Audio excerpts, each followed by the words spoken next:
오늘 말씀 제목 삶의 지혜를 구하십시오, 추구하라 라고 하는 두 번째 야고보서를 설교하게 된 이유는 성경 66권 많지만 지금 이 시대가 야고보서를 읽어야 될 시대가 아닌가 하는 개인적 판단을 했기 때문에 야고보서를 읽기 시작을 했습니다. 야고보서를 통해서 주시는 주님의 음성을 들으시고 아는 지식이 그노시스가 이제 삶으로, 지혜로, 소피아로, 호크마로 옮겨질 수 있는, 그래서 하늘의 복, 땅의 복을 받는 축복의 성도님들 되시기를 주 이름으로 축원합니다. 할렐루야. 여러분, 야고보 사도가 지혜를 말하는 이유는 신앙인 다움을 회복하기 위해서인데, 우리에게 필요한 것은 지식이 아니라 지혜이기 때문에 행동할 수 있는 능력, 이게 지혜거든요. 여러분, 우리가 행동하려면, 순종하려면, 한 번도 주님 앞에 나와서 하나님이라고 부르짖으려면 지식이 아니라 지혜가 필요하기 때문에, 지혜가, 여러분, 그래서 지혜를 구하라, 실천 능력인 지혜를 구하라 말씀하시는 것입니다. 그래서 지혜라고 하는 말은 뭐냐면, 우리가 살면서 얻은 지식을 삶으로 옮기는 능력이 지혜예요. 여러분, 기도는 누가 합니까? 지혜가 있는 사람이 기도해요. 기도하면 응답 주시지, 다 알아요. 하나님 살아계신 분이지, 이거는 다 쓸 수 있고 다 아는 지식이지만, 그러나 그분께 누가 기도하냐? 지혜 있는 사람이 기도하는 거예요. 여러분, 죄악에서 떠나야 된다, 다 알지만 누가 죄악에서 떠나느냐? 지혜 있는 사람이 죄악에서 떠나요.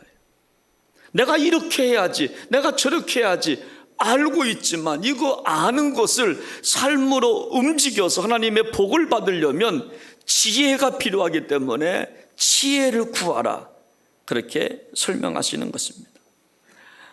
고전 철학가의 이야기입니다. 이분도 그노시스, 지식과 소피아, 지혜를 아주 고민했던 사람인 것 같습니다. 이렇게 글을 적기 시작합니다.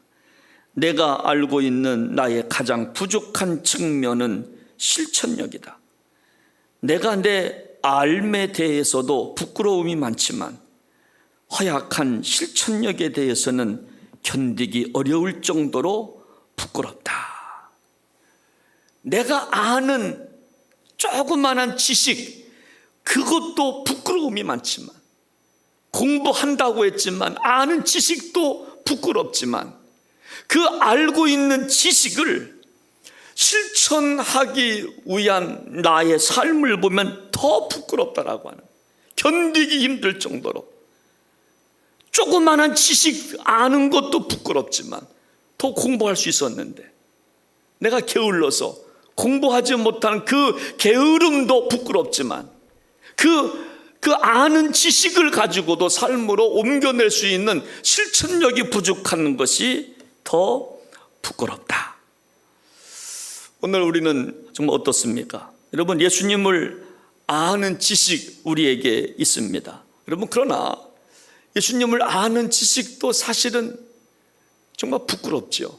더 많이 알 수 있는데, 더 많은 성경 공부할 수 있었는데 못한 거, 안 한 거 부끄럽지요. 성경을 많이 안다고 하지만, 읽었다고 하지만, 사실 성경 공부하다 보면 몇 가지 물어보면 무식이 탄로납니다. 이야, 저것도 모르네. 여러분, 그런데 여러분, 그것이 문제가 아닙니다. 성경 지식 모르는 거, 여러분, 그것이 문제가 아닙니다. 성경 지식 몰라도 괜찮아요. 지명, 연대, 그거 몰라도 괜찮습니다. 창세기가 뭐고 요한계시록이 뭔지, 몇 권이 성경이, 그거 몰라도 괜찮습니다. 중요한 건 뭐냐면, 우리가 예수님에 대하여 알고 있는 그 얄팍한 지식이라 할지라도 삶으로 실천하는 그 실천력이 부족하다고 하는 것이 부끄러움을 안다면, 우리는 그래도 신앙인 다움의 길에 들어선 거고 구원받는 길에 우리는 들어섰다, 전 그렇게 믿습니다. 그래서 우리가 해야 할 것은 뭐냐면 기도입니다. 어떤 기도인가 하면 주님을 아는 그 알량한 지식을 삶으로 옮길 수 있는 능력, 이 지혜를 달라고 우리는 먼저 기도해야 할 줄로 믿습니다. 여러분, 저도 기도 제목 많아요. 저도. 그러나 그 기도 제목보다도 하나님에 대해서 이만큼 알고 있는 그 지식을 삶으로 옮겨낼 수 있는 지혜를 여러분 구하는 것이 먼저인 줄로 믿기 때문에 저도 오늘도 은혜를 구하고 오늘도 지혜를 구하는 겁니다. 내가 알고 있는 지식에서 머물지 않게 하시고 순종할 수 있는 믿음 달라고 오늘도 그래서 기도하는 것입니다. 그렇다면 지혜가 무엇일까요? 무엇이 지혜일까요? 여러분, 깨닫는 것이 지혜입니다. 여러분, 깨달아야 순종하니까, 깨달아야 우리가 기도하니까, 깨닫지 못하면 기도하지 못하기 때문에, 그래서 조금도 부족함이 없는 인생을 살지 못하기 때문에 우리가 지혜는 뭐냐면 깨닫는 것이 지혜입니다. 선과 악 사이에서 내가 놓여있는 양다리 신앙에서 이거를 포기하고 하나님을 붙잡는 것, 이게 지혜이기 때문에 우리는 지혜를 구하여야 할 줄로 믿으시기를 바랍니다. 한 기자가 이런 고백을 적어 놓았습니다. 어느 날 몽골에 갔습니다. 여러분, 몽골 사람들이 살고 있는 집을 게르라 부릅니다.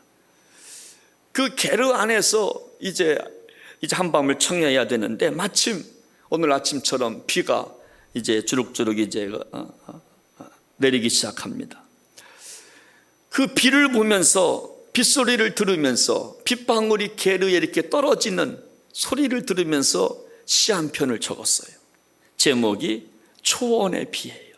한번 들어보십시오. 초원의 비가 내린다. 둥근 게르 안에 갇혔다. 다 침대 위에 눕는다. 빗방울 소리로 매를 맞는다. 세차게 내 몸을 방망이질한다. 가족과 이웃에게 상처를 준 죄, 잘난 척하면서 살아왔던 죄, 나누며 도보로 사는 척한 죄, 초원이 내 영혼을 깨운다. 나는 누구인가? 어떻게 살 것인가? 둥근 게르 위에 비가 내린다. 이 기자는요, 게르에 떨어지는 빗방울 소리를 들으면서 빗방울이 지난날에 자신의 잘못을 방망이질하는 것으로 깨달아지는 거예요. 몽둥이질하는 것으로 깨달음이 여러분, 이것이 지혜예요. 여러분, 깨달을 수 있다면 그게 지혜이기 때문에 그것을 먼저 구하라고 말씀하시는 거예요. 여러분, 지혜가 왜 중요할까요? 열왕기상 3장을 보시면 솔로몬에게 왕권이 주어집니다. 그가 1000번제를 드립니다. 그때 좀 하나님께서 꿈속에서 다가오셔서 그 솔로몬에게 묻기 시작합니다. 솔로몬아, 네 소원이 뭐냐? 네 소원이 뭐냐? 솔로몬이 대답합니다. 이 수많은 백성들을 다스릴 수 있는 지혜를 주십시오. 그렇게 고백합니다. 그 말씀이 열왕기상 3장 10절부터 13절까지 말씀에 나옵니다. 여러분 여기 보면요, 지혜를 구하는 솔로몬의 기도가 하나님 마음에 맞았다, 이렇게 10절에서 말씀합니다. 여러분, 그랬더니 솔로몬이 구하지 아니한 부귀와 영광도 주셨다라고 성경은 말씀해 주고 있습니다. 여러분, 솔로몬은 당시 건강이 필요했을 겁니다. 왜? 왕권을 유지하기 위해서. 왕이 건강 약하면 안 되니까.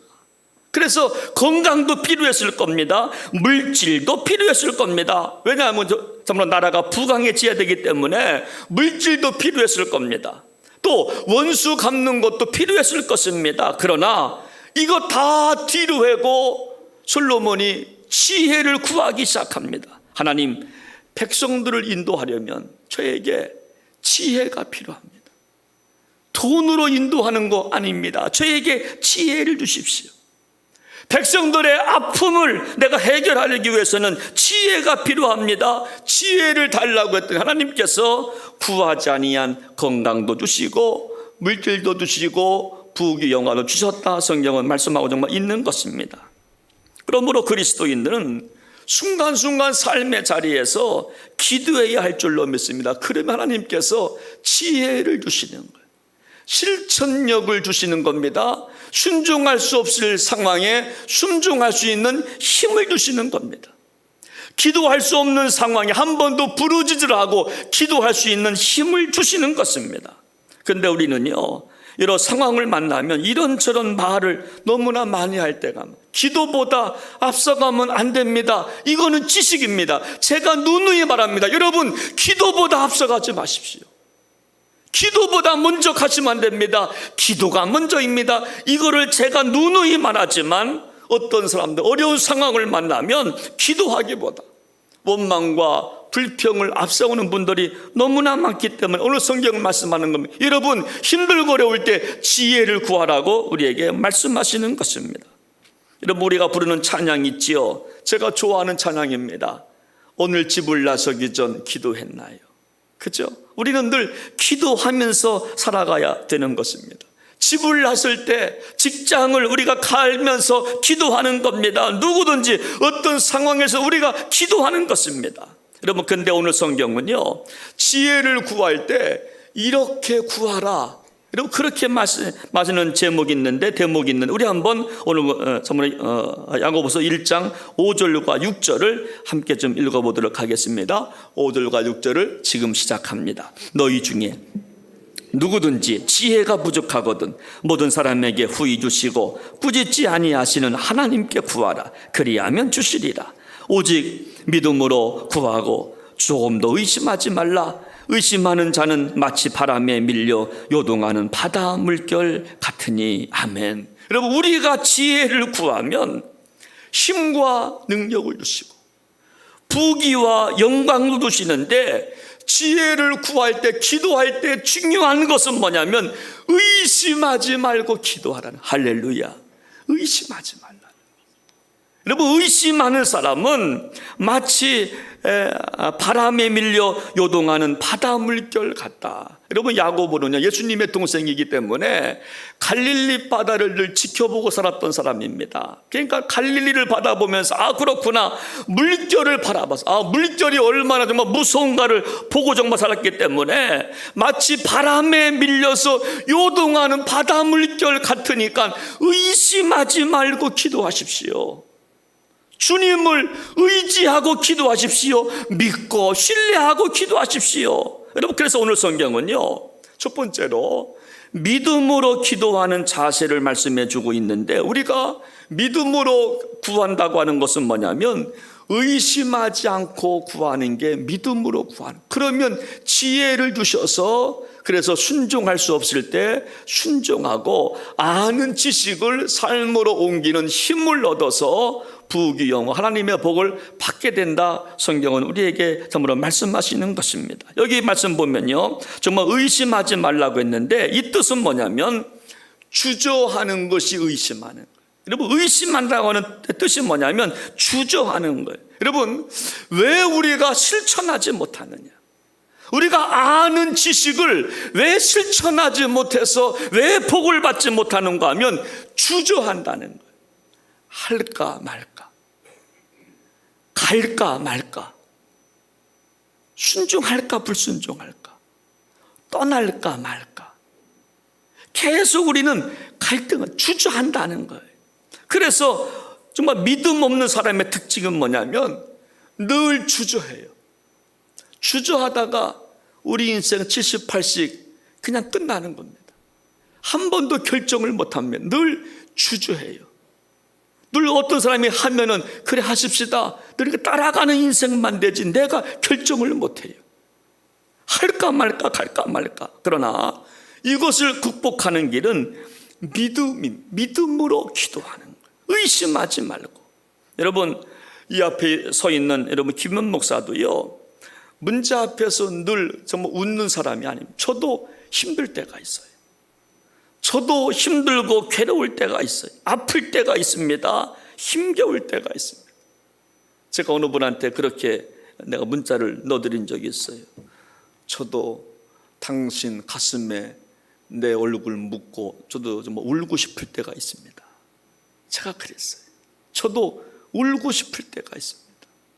그렇잖아요. 울고 싶을 때, 엉엉 울고 싶을 때, 힘겨울 때가 있습니다. 그러나 문제 앞에서 믿음으로 한 번 더 기도하는, 기도는 어려운 것이 아니지 않습니까? 하나님의 이름을 한 번 더 부르짖는 겁니다. 엉엉 울고 싶을 때, 힘에 부칠 때 한 번 더 부르짖는 겁니다. 베드로처럼 믿음으로 한 번 더 순종해 보는 겁니다. 우리의 연약함, 경험과 지식을 다 내려놓고 말씀 앞에 한 번 더 그물을 던져보는 것입니다. 저는 여러분들한테 부탁합니다. 의심하지 말고 기도하시기를 바랍니다. 흔들리지 마시고 믿음으로 삶에 문제 있을 때 그것 놓고 기도하시기를 바랍니다. 여러분, 언제까지? 생명 다하는 그날까지. 생명 다하는 그날까지, 요단강을 건너는 그날 그 아침까지라도 기도하는 죄를 정말로 우리가 짓지 않는 저 여러분들 될 수 있기를 바랍니다. 그래서 우리 예수님께서 누가복음 18장 말씀을 보면 이렇게 물으십니다. 말세에 내가 믿음을 보겠느냐? 믿음을 보겠다는 거예요. 내가 말세에 믿음을 보겠다. 믿음이 있어야 실천할 수 있으니까. 믿음이 있어야 주저하지 않고 실천할 수 있으니까. 실천이 먼저냐 믿음이 먼저냐, 여러분 똑같습니다. 동전의 정말 양면과도 같은 거예요. 믿음이 있어야 실천하니까. 그러니까 믿음을 달라고 기도하는 것입니다. 그래서 신앙인다운 삶은 안 될 것 같은 상황에서도 믿음의 기도를 올려드리면 하나님이 지혜를 주셔서 기도할 수 없을 때 기도하게 하시고, 순종할 수 없을 때 순종하게 하시고, 사랑할 수 없을 때 사랑하게 해주셔서 하늘의 복, 땅의 복을 받는 축복의 기회를 허락하여 주시는 줄로 믿으시기를 바랍니다. 그래서요, 우리가 정말 의심하면 문제가 뭐냐면요, 의심하면 행동이 나오지 않아요. 여러분, 우리가 의심하는 그 순간 행동이 나오지 않아요. 의심하면 기도가 나오지 않습니다. 자식을 사랑하고 싶어도 의심하면 못 사랑합니다. 돈을 주고 싶어도 자식을 의심하는데 어떻게 돈을 줄 수 정말 있겠습니까? 못 주는 겁니다. 우리 딸이 운전면허증을 어제 받아가지고 왔어요. 그리고 우리 딸이 어제 그 바쁜 상황인데도 운전면허 따니까 운전 좀 하고 싶잖아요. 아빠, 할 말 있어요. 뭐 운전 교육 좀 시켜주세요. 야, 이 팬도 안 말렸는데 무슨 운전이야? 여러분, 주고 싶어도요, 의심하니까 여러분 뭐 시켜주는 거 아직 안 되는 거예요. 의심하면요, 주고 싶어도 못 주는 겁니다. 남편을 사랑하고 싶고 아내를 사랑하고 싶어도 의심하면 못 사랑하는 거예요. 행동이 나오지 않아요. 그래서 의심은 우리 행동의 발목을 잡기 때문에 의심하지 말고 기도하라는 거예요. 의심하지 말고 기도하는 거예요. 그러므로 기도하실 때 의심을 뛰어넘어 믿음으로 기도하시는 정말 은혜가 있으시기를 주님의 이름으로 축복합니다. 또 한 가지 우리가 왜 정말 의심하지 말아야 되는가 하면 6절 하반절에 보면 마치 바람에 밀려 요동하는 바다 물결 같기 때문에 의심하지 말고 기도하는 겁니다. 여러분, 의심하면 흔들린다는 거예요. 여러분, 의심하면 굳건하게 서야 무엇인가 되는데 자꾸 흔들려서 의심하면 자리를 잡지 못한다는 겁니다. 여러분, 어떤 나무도요, 자꾸 옮겨 심으면 뿌리를 내지 못하는 겁니다.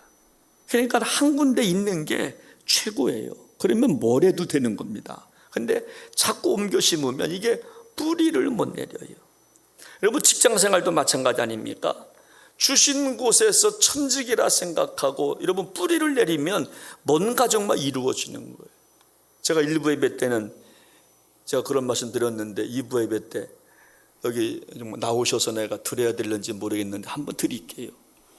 최근에 우리 교회 36년간 직장 생활을 이제 퇴사하신 우리 권사님이 계세요.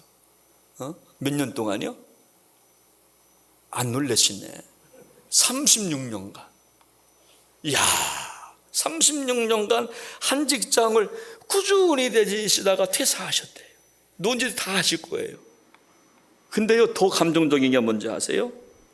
36년간 도시락을 싸주셨답니다. 별로 안 놀라시네. 제가 36년간 직장 다닌 것도 위대하지만 36년간 회사밥을 못 먹어서 그 36년간 아침마다 도시락을 싸주신 그분도 진짜 도망가지 않고 살아주신 그분도 위대해. 제가 우리 부인 같으면 이거 이제 감당했을까? 하루도 힘들 터인데, 일주일도 힘들 터인데. 여러분, 우리가 흔들리면요 뿌리를 못 내린다는 거예요.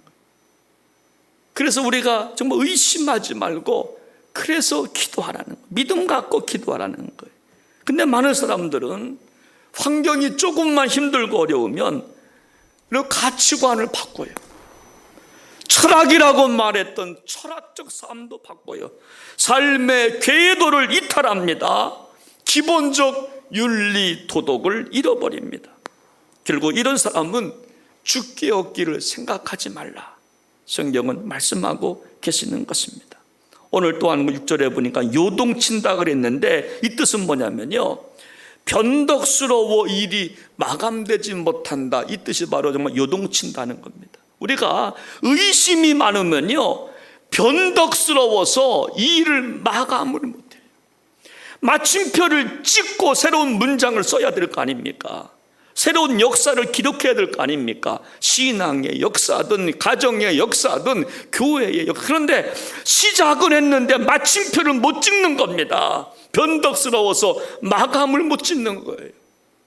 일을 하나 줬을 때도 마감을 못 짓는 겁니다. 계속 진행하는 겁니다. 새로운 일을 줄 수가 없어요. 왜? 마감을 못하니까. 마침표를 못 찍으니까. 왜? 흔들리기 때문에. 자기 마음 안 든다고 하던 일 팽개쳐 버립니다.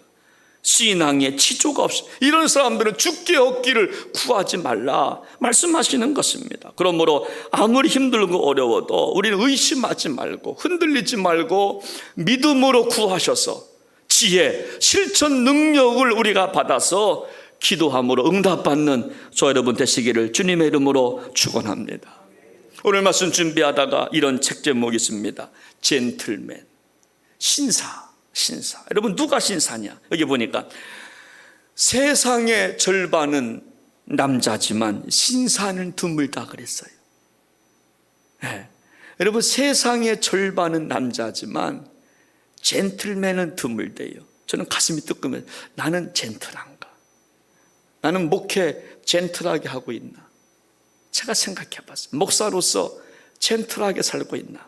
또 관용, 배려, 예의가 구시대의 것으로 치부되고 있다. 하지만 그럴수록 젠틀함에 대한 갈증은 더해가야 한다. 시간이 갈수록 관용이 없어진다는 거예요. 예의, 배려가 없어진다는 겁니다. 그래서 지금 이 시대가 젠틀이 더 중요한 시대다. 그러면서 말합니다. 진정한 젠틀맨은 자기가 하는 일에 대한 견고한 철학이 있어서 자신만의 스타일로 자기만의 길을 걸어가는 사람이다. 누가 젠틀맨이냐? 자기가 하는 일에 대한 견고한 철학이 있어서 무너지지 않는 거예요. 어떤 상황에서도 무너지지 않습니다. 그리고 그 길을 걸어가는 사람이 젠틀맨이라고 하는 겁니다. 환경이 안 좋아도 자기만의 길을 걸어가는 겁니다. 제가 이렇게 적용해 봤습니다. 그래서 정말 믿음의 사람이 누구냐? 아무리 어려워도 영적인 철학을 갖고 믿음의 길을 걸어가는 사람들이 믿음의 사람인 줄로 믿으시기를 바랍니다. 영적인 견고한 철학을 갖고 흔들리지 않으셔야 돼요. 어떤 일이 있어도 견고한 신앙, 견고한 믿음을 갖고 흔들리지 않고 나아가는 사람들. 여러분, 다윗을 보십시오. 다윗은 자신의 아들 솔로몬에게 이렇게 마지막 유언을 남깁니다. 열왕기상 2장 2절에 보면 내가 이제 세상 모든 사람이 가는 길로 가게 되었노니 너는 힘써 대장부가 되라. 자기 아들 솔로몬에게 마지막 유언, 너는 대장부가 되라. 아버지는 모든 사람이 가는 길을 이제 아버지가 이제 갈 거야. 그러나 너는 이 땅에서 대장부가 되거라. 여러분, 저는요 이 말씀 제가 읽을 때 이렇게 느껴졌어요. 너의 남자다움을 보여주렴. 이렇게 좀 해석. 너의 남자다움을 보여주렴. 신앙인 다움을 보여주렴. 너 목사냐? 목사답게 목회해라. 너 장로냐? 장로다움을 보여줘라. 너 집사냐? 권사냐? 직분에 맞는 삶을 살아가다오. 저는 막 그렇게 읽혀지는 겁니다. 너는 힘써서 대장부가 되라. 그렇습니다. 믿음의 사람은 믿음의 대장부가 되는 거예요. 조금 힘들다고 이리 갔다 저리 갔다 하는 것이 아니라 힘들고 어려워도 흔들리지 말고 그 길이 사명의 길이라면 걸어가는 것이 믿음의 대장부요, 이 시대에 응답받는 주님의 거룩한 종들이 되어지는 줄로 믿습니다. 여러분, 초대교회 성도님들을 보십시오. 여러분, 그들은요 믿음을 지키려고 몸부림을 쳤습니다. 밧줄로 사람을 묶고 공중에서 뭐 떨어뜨리면요 사지가 막 찢었다고 합니다. 한번 상상해 봐요. 밧줄로 사람을 꽁꽁꽁 묶어버리고 공중에서 뭐 떨어뜨리는 겁니다. 어떻게 되겠어요? 그래도 믿음을 버리지 않습니다. 또한 사람에게 짐승의 가죽을 정말 입히고 꼬맵니다. 사람에게 소가죽을 입히고 꼬매요. 그리고 사냥개한테 던져줍니다. 물어 뜯어서 죽여버리는 것, 그냥 뜯어먹는 겁니다. 여러분, 교회에서 성찬을 합니다. 이것은 나의 몸이요, 받아 먹어라. 이것은 나의 피입니다. 받아 마시십시오. 그리고 성찬식을 하면요 기독교인들을 갖다가 식인종이라고 몰아붙여서 사형을 내립니다. 저놈들 사람을 잡아먹는 놈들이네, 기독교인들이네. 그래서 사람을 사형을 시킵니다. 그래도 초대교회 성도들은 믿음을 지키고 흔들리지 않았어요. 여러분, 그 이유는 끝까지 하나님을 신뢰했기 때문인 줄로 믿습니다. 그러므로 오늘 우리가 믿음 달라고 기도해야 할 줄로 믿습니다. 여러분, 차를 타고 가면서도 그래서 우리는 기도해야 되는 거예요. 밥을 지으면서도 기도하는 겁니다. 교회 청소를 하면서도 기도하는 겁니다. 운전하면서도 기도하는 겁니다. 그러면 지혜를 얻어서 조금도 부족함이 없는 인생을 살아가게 될 줄로 믿으시기를 바랍니다.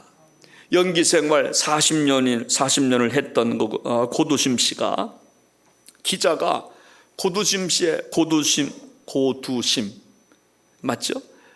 그에게 물었습니다. 연기자 40년 생활을 하면서 어려운 것이 무엇이었습니까? 어떻게 40년간 연기 생활을 했습니까? 라고 기자가 물으니까 이 고두심 씨가 이렇게 대답을 합니다. 어느 것 하나 쉬운 일이 있겠습니까? 어찌 직장인들 힘들지 않겠습니까? 돈 많이 받는다고 쉬운가요? 그러나 연예인에게는 가장 힘든 것이 유혹이었습니다. 그때마다 모든 유혹을 거절해 왔습니다. 줏대를 가지고 여기까지 온 내 자신이 대견스럽지요. 여러분, 그의 고백입니다. 직장인들 좀 어디가 쉽겠습니까?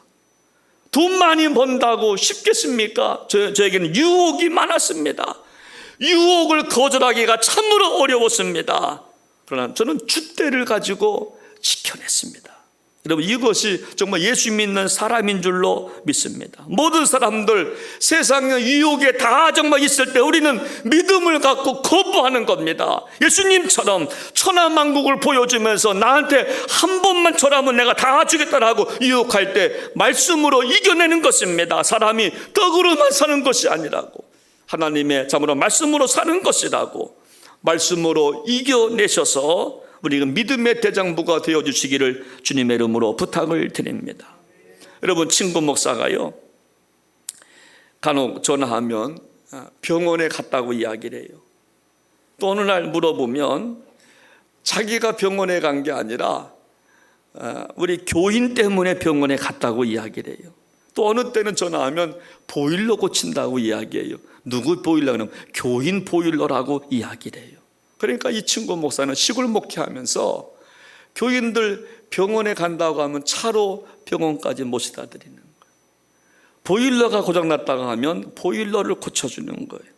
제가 그래서 내가 사정을 알고 보니까 어느 날 일간지를 정말 읽다가 젊은 시골 목사 이야기를 읽은 겁니다. 그래서 본인이 어느 날 교인들한테 프린트물을 나눠준 겁니다. 이렇게 적었다고 그래요, 프린트물에. 그러니까 이거 읽고 이런 상황이 오면 저한테 무조건 전화해달라고 하는 프린트물이에요. 제목이 뭐냐면 이럴 때 전화를 주세요.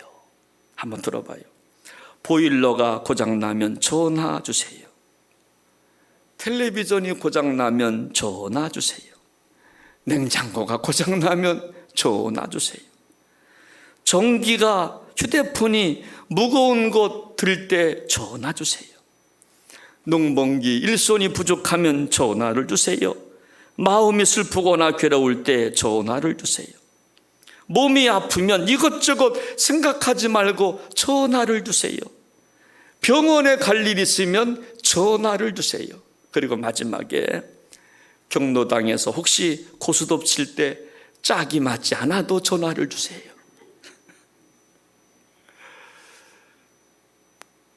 제 친한 친구 목사예요. 제가 느낀 바가 커요. 같은 목사로서 마음이 좀 왔어요. 시골 목회가 눅눅지 않구나. 이게 시골 목회인가 보다. 왜 친구 목사라고 왜 흔들리지 않았겠습니까?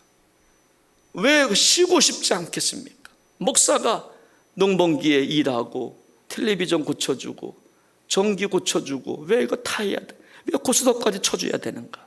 그러나 그게 사명이라고 생각하니까, 그것도 사명이라고 생각하니까, 한 영혼 천하보다 귀하다고 생각하니까 의심하지 않고 흔들리지 않고 전화 달라는 거예요. 내가 도와주겠습니다.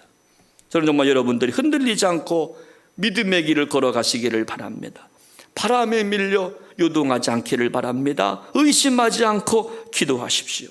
지식보다 지혜를 달라고 기도하셔서 솔로몬처럼 구하지 아니한 것까지도 우리가 받아 누리는 사랑하는 축복의 성도님들 되시기를 주의 이름으로 축원합니다. 함께 시간 찬양 한 곡 부르고 오늘 말씀 붙잡고 잠깐 기도하겠습니다. 하나님은 우리의 피난처입니다.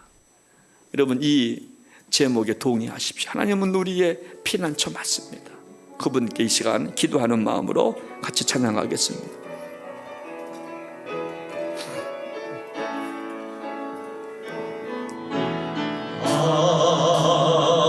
하나님은 우리의 피난처가 되시며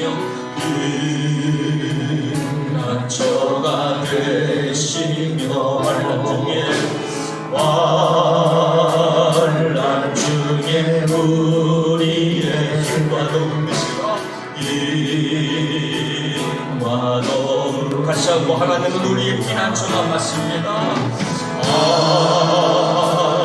하나님은 우리의 피난처가 되시며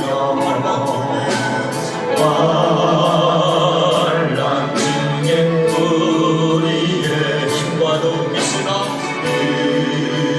힘과 도움이시라.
주가 높임을 받으리라.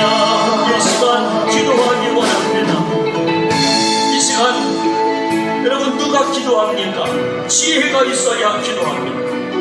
누가 순종합니까? 지혜가 있어야 순종합니다. 하나님, 이 세상에는 두 힘이 존재합니다. 세상의 힘과 하나님의 힘이 존재합니다. 그럴 때 내 힘, 내 힘, 세상의 힘을 놓고 하나님의 힘을 의지하여야 우리가 응답을 받습니다. 하나님, 그것도 지혜가 있어야 하나님을 붙잡을 수가 있는 것입니다. 그래서 지혜를 구하라 말씀하시는데 의심하지 말고 기도하라 말씀하십니다. 의논치지 말고 기도하라 말씀하십니다. 주여, 이 시간에 지혜를 구합니다. 함께 시간 기도하기 원합니다. 하나님 아버지, 하나님 아버지, 오늘 이 시간에 우리가 기도할 것 같습니다. 물질을 놓고 기도하는 것도 있고 자녀, 물질, 건강, 그러나 이 시간 먼저 지혜를 구하겠습니다. 실천할 수 있는 능력, 순종할 수 있는 능력을 먼저 구하겠습니다. 믿음이 없이는 실천할 수도 없습니다. 믿음이 없이는 순종할 수도 없습니다.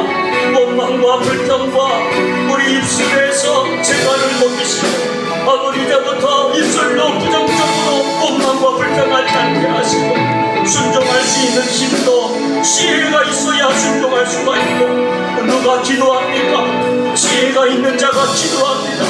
누가 찬송합니까? 지혜자가 찬송합니다. 누가 하나님을 의지합니까?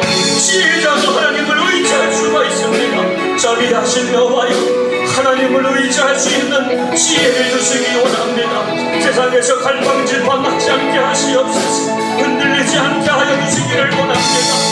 하나님만 의지하기 원합니다. 하나님만 사랑하기 원합니다. 너희는 가만히 있어. 너희는 가만히 있어. 하나님을 바라보라. 우리가 찬양에 올려드렸사오니 하나님 바라보고 우리가 세상을 의지 아니하고 내 능력도 의지하지 아니하고 지혜가 있어서 하나님을 의지하게 하시고 세상 선택함이 아니라 하나님을 붙잡을 수 있는 우리의 삶이 되어지기를 간절히 원합니다. 지금도 누가 기도합니까? 지혜자가 기도합니다. 하나님을 아는 지식이 아버지여 내 삶으로 움직일 수 있는 것은 지혜가 있어야 움직이기 때문에 이 시간 우리가 지혜를 구합니다. 주여, 지혜를 허락하여 주시옵소서. 하나님 앞을 순종할 수 있는 힘도 지혜가 있어야 합니다. 실천할 수 있는 것도 지혜가 있어야 합니다. 사랑할 수 있는 것도 지혜가 있어야 합니다. 주여, 지혜를 구하는 이 아침 되어지기를 원합니다. 하나님 도와주시고 하나님 은혜를 베풀어 주시옵소서. 하나님 아버지, 하나님 아버지, 믿음의 길을 걸어가기 원합니다.